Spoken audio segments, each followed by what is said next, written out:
Hi everyone, and hey Dr. Bruce. Hey Toni. Here we are with the fourth show in our Soulmates series, and we're talking signs that you may indeed be soulmates with another. Actually, this is something we'll cover in my Meet Your Soulmate workshop coming up in Brisbane. Let's begin with a quick review of some of what we covered in the previous episodes. In the first show of this series, we mentioned that the term soulmate commonly holds the connotation of being the strongest bond with another person that one can achieve, and is sometimes, or it's with someone with whom we have shared many past life experiences. Yes, indeed. We saw that there are actually three types of soulmates. Companion soulmates, who are people that we may encounter either as our closest friend or a person that we kind of just click with. Now, these companion soulmates work well together. They're project-oriented, well-mated, and by and large are extremely compatible. Now, this relationship isn't usually a permanent one, nor is it necessarily a romantic one. In many cases, once the service, mission, plan, a project is completed, there may be no further need for the relationship and the togetherness vanishes. Companion soulmates can also be parents or children, friends, relatives, or coworkers. And they can even be animals. Toni? Can you recognize those kinds of companion soulmates that have been in your life? Yes, I can. Indeed, I can. And I know that they're companion soulmates because they seem to come in and out of my life. Mm-hmm. By and large, they do. Mm-hmm. I may not hear from them for years and years at a time, and then they come back. I wouldn't call, well, they could be karmic soulmates, I suppose, a former lover coming back in, but by and large, these are usually the companion soulmates. Yes. You don't hear from them for a while, and all of a sudden, they give you a buzz. Hopefully not to ask you for money. That's the comfortable ones though, right? There can be a whole lot of time that goes between seeing them or having contact, and then when you meet up again, it's just smooth again, like you them last week kind of thing. Yeah, you pick up where you left off. Yeah, exactly. So the second type of soulmate we spoke about is the karmic soulmate, and this does imply a romantic relationship. So we saw how when you physically meet a karmic soulmate, it feels magnetic, like there's static or sparks in the air. And it might start off as a purely physical attraction, but develop into intense sexual chemistry. Or there might be sexual chemistry from the very beginning. And finally, a karmic soulmate is a person that we're mated to with a deep and honest, intimate connection. What say you, Dr. Bruce? I say indeed. And the third type of soulmate is the twin flame. Now, while we all supposedly have a twin flame, most people mistake karmic soulmates with twin flame soulmates. That's understandable. There are, however, many differences, and some of these differences are subtle. Some of these differences are quite intense. Yeah, indeed. Those who subscribe to the concept of twin flame soulmates believe that these soulmates are formed when the creator or the universe takes a soul and splits it in two as it's cast into human form. When these two halves sometimes cross paths during various lifetimes, they have a cosmic, powerful and dynamic bond because they really are of the same soul. There is incredible chemistry and attraction towards each other. It could be said that they complete each other. They're often very much alike, and the intensity of the connection is sometimes, but not always, too much to handle, so they might painfully, end up parting ways. And many times twin flames are the very definition of star-crossed lovers. That means one can be attached. There could be a considerable age difference, the so-called May-December romance, different geographical locations, or that person has some serious issues and is reluctant to open up to the energy because the bond is just too intense. While challenging, this type of relationship often finds a way, as if it's fated or destined to be, which of course it is. And when it does find a way, well, it brings the potential of deep, powerful passion and mutual completion. In his book, Soulmates, author Jess Stern describes the idea of twin flames in this way. Somebody kind, somebody gentle, but not without spirit. Beautiful to one another, always the right word, or no word. The touch of a hand or a lip, a smile saying more than 1,000 words, all the things you would want of yourself. Giving for the joy of giving, with no love, not yours, with no thought, not your thought. Twin flames have no barriers between them. There are no rules of love. Twin flames are one in spirit and in their spiritual origin. The mind, heart, and consciousness of twin flames flow together from the same fount. Their inner ties run as deep as the sea beyond companionship. The twin flame was not only a mirror of mind and spirit, but of the soul, the secret longings and aspirations. The link not only with the love partner, but with the universal intelligence. Back to you, Toni. I guess there, with Jess Stern's commentary or take on it, it's literally his take on it and how he experienced it. Is it all the same for everyone? Maybe not. I think there's certain elements that are the same with everyone that define a twin flame. Not all are the same, not all of them, but I believe there's certain congruent elements that twin flames do experience. What do you think, Toni? Well, he's written a very sweet and lovely connotation of it. That's really nice. He's written an idyllic representation. Yeah, he has. So, the thing with these relationships, I think until you actually experience it for yourself, there's no real way of knowing how it is for each other person, or it can just be, maybe for some at the moment it's a theory because maybe they haven't experienced something this idyllic. It's interesting, isn't it? It is. And maybe at different times in a relationship, they do experience that. Yeah. Well, to conclude our review on the types of soulmates, when all three types of soulmates, companion, karmic, and twin flames, are taken into consideration, what's important to keep in mind is a soulmate encounter is that external circumstances such as social status, religion, political or racial differences, social conventions, and age differences, in the end, do not and won't matter at all. Two souls meet when it's time for them to meet, and in a true soulmate encounter, there are hardly any ifs or buts because fate's in charge. And sometimes, many times, morals go out the window. Isn't that the truth, Toni? Mm-hmm. Very much the truth. Now, on to the topic at hand of this week's show. How do you know? How do you know when you've found the one? Now, there are many, many signs. We've managed to narrow it down to 10, and that was no easy task. Here are the first 5 telling signs. The other 5 will follow next week. But there's a caveat here that I'd like to introduce. Probably if you have maybe 1 or just 2 of these, you might not be a karmic soulmate or a twin flame soulmate. I think that you probably, if you have about 3, 4, or 5 of these, because we'll be discussing the other 5 next week, it probably is a little better indication that you meet that particular definition. What do you think, Toni?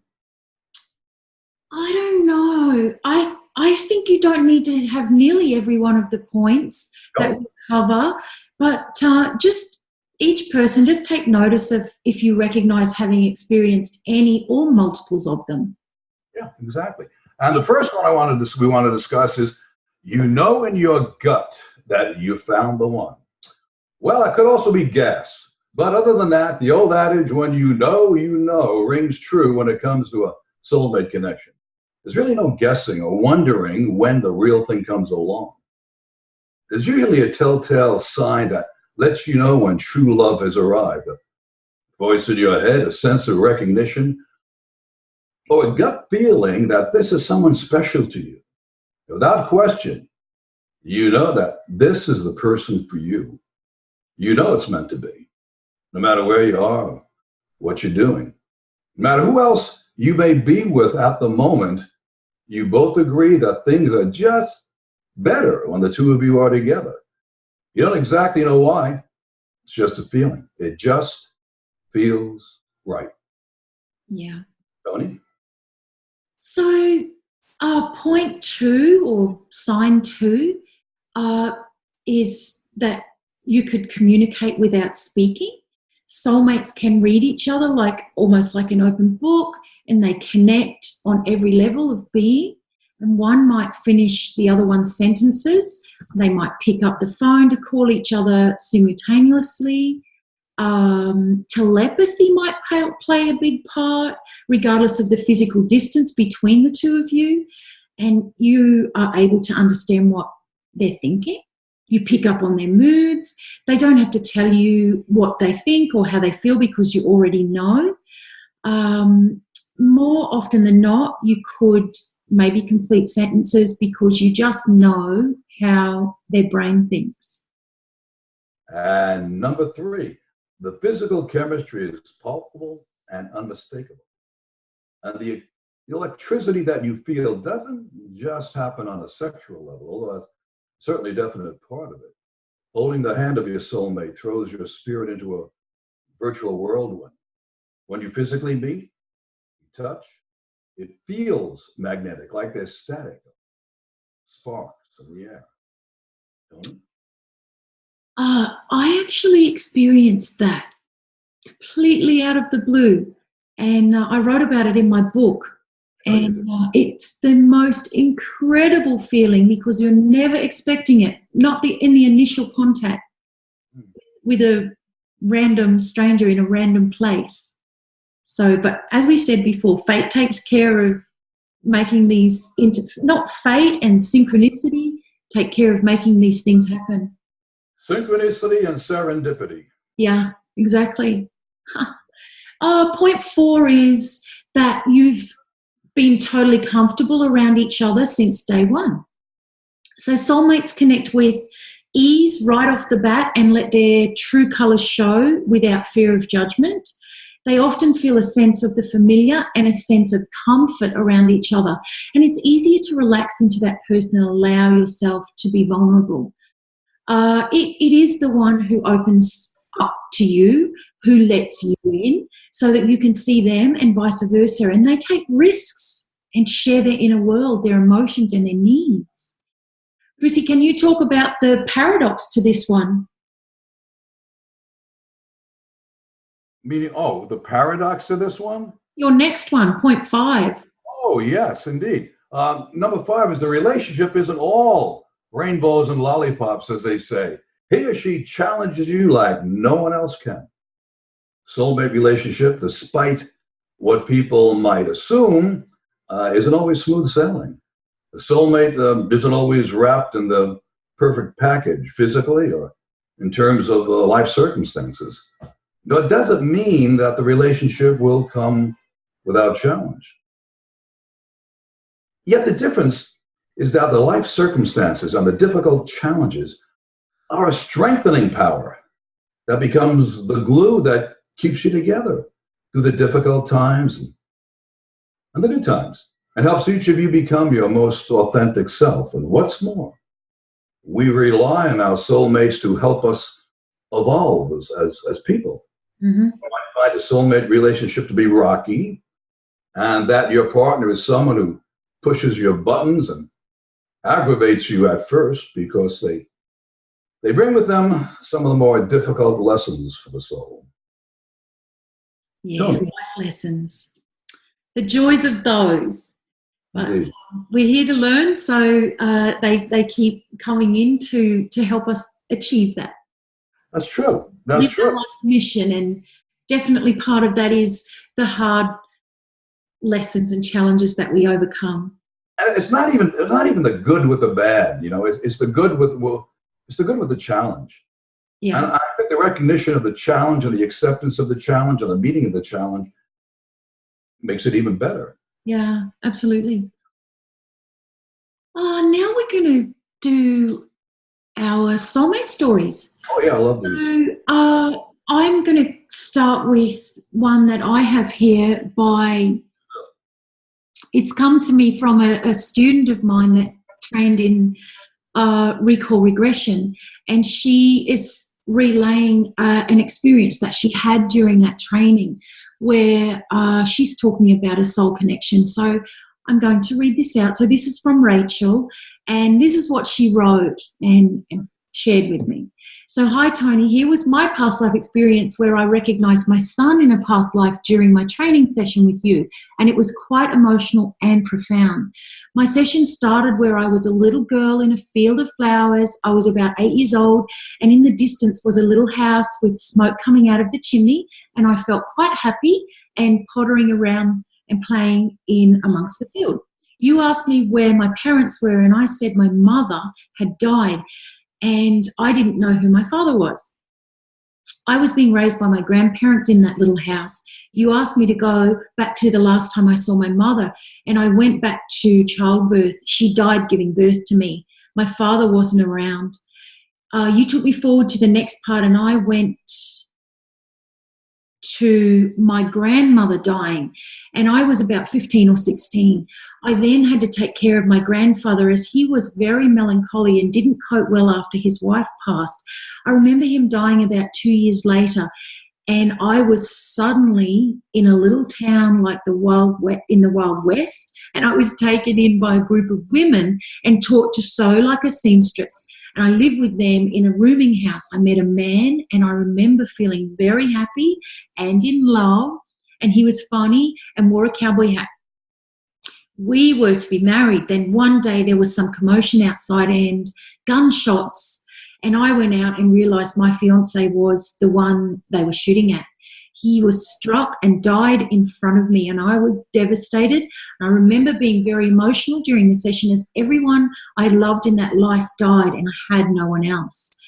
I went on to live until I was in about my mid-40s. I basically lived a very solitary life and never allowed myself to love again, and I died alone. So once the session was over, we went out to lunch, and I suddenly had a recognition. It was an oh wow moment. My son in this life was the man I was supposed to marry. And I remember telling the group that I had a terrible fear, including dreams, that my son would not make it to age 25. And I used to be so worried about him all the time. He used to wear a cowboy hat and a long trench coat and was obsessed with going to Texas. And then it clicked. My partner in the regression died around the age of 25, and my son was approaching that age. He was 23 at the time of my regression.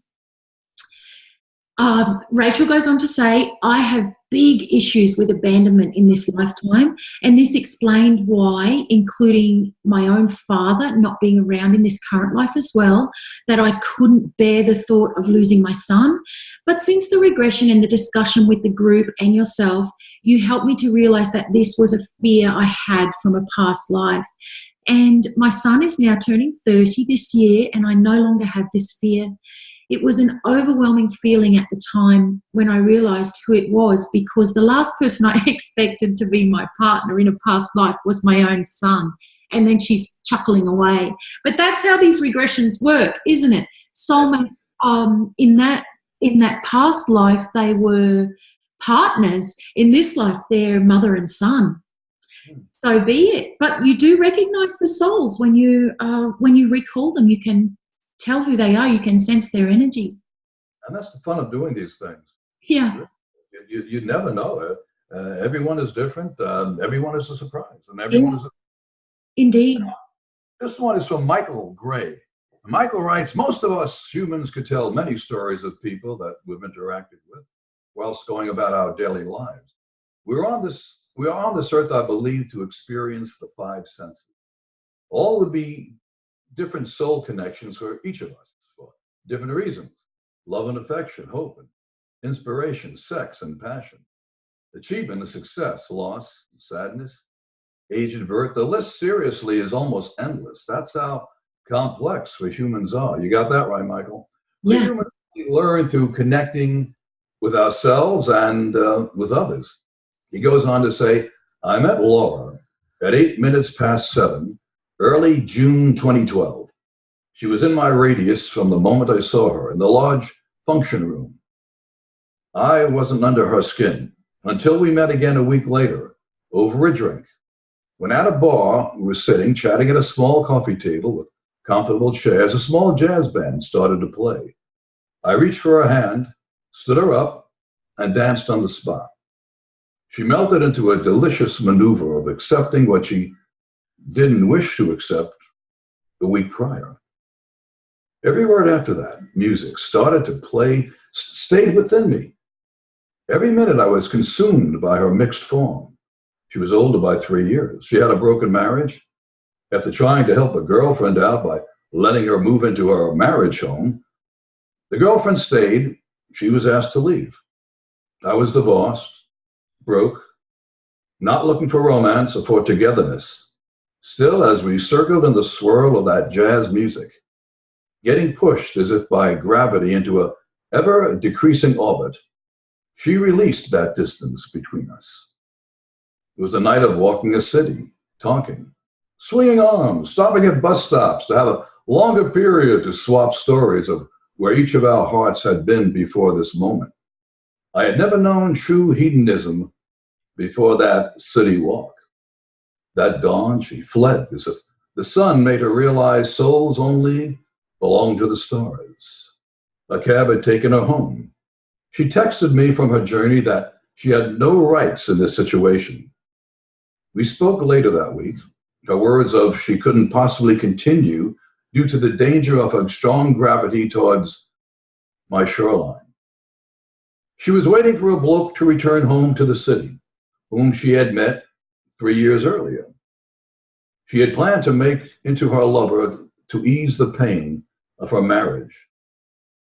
She never encountered a soul connection before. She had flung her off axis, and now thus it was important to stay away from me, away from us, so this bloke could return. And by betting him, she would be free of her hurt, her past, and herself. I was apparently playing with fire. A woman in turmoil is one thing. A woman in soul lust is completely another matter. We had a week together behind her closed apartment door. She let her heart beat next to mine. She let her wisdom invade mine. We grew together like a jungle vine being supported by a large tree reaching for the sunlight above the canopy. Her the tree, me the vine. A stable brace, my steady grasp. She was degrees hotter to touch than any soul I've touched before or since. It's now mid-2019. She fled the angst of being hurt again by not accepting her deep emotions of a soul connection. I saw her eyes change color with tear solution containing so much DNA. She left in 2012, but for months she returned. Then it was a 9-month break with only phone calls. Then timely invites back to behind her locked bedroom door where she would be in calmness again. Well, still I hear from her, asking if that feeling was real. It was more than the Earth 5 census, she says. It's like you knew me and accepted me. It was so overwhelming, I haven't the bold bravery to stay with you. In case you walk away. That was her last words to me recently. Well, we keep meeting up yearly, monthly, lunar cycles perhaps. And once we both step off this blue-green planet, what then? Beautiful story, well written. Michael's got a very beautiful way with his words, doesn't he? Just the way that he's articulated that story. Oh, wow. Well, I mean, what's to say? That's been their experience, and we just heard about it. So the story may not be over. That's right. Once we both step up, well, he's talking about going elsewhere, but it's not over yet. They're still here. Yeah. So we'll see. We'll see how that evolves. Yep. So in the next show, we'll be discussing the next 5 signs that you might indeed be soulmates with another. That's it. So you've been watching Toni and Dr. Bruce, where we discuss all matters related to reincarnation and past life regression.